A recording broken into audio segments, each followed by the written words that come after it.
Hello guys! Ayan. My name is Victoria from Victoria's Travels. So, akin po yung page. And ngayon po, marami po kasi akong nakikita na tutorial dito po sa Reels. And nakigaya po ako. So, kung gusto nyo pong malaman kung paano po ako nakakapunta at nakakapag-travel sa ibang bansa, galing po, pero nandito na po kasi ako sa Malta.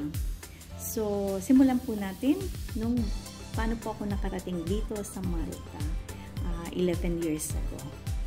And before po, nagtatrabaho po ako sa Shanghai, sa China.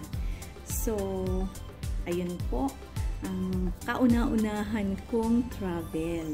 Ayan. Ayun nga po, pinalad na makakita ng magandang trabaho na kinuha ko at dinala ko dito. At ayun po, gumanda na po yung buhay namin. Ayan po guys. So, sa susunod po, ikukwento ko po sa inyo lahat.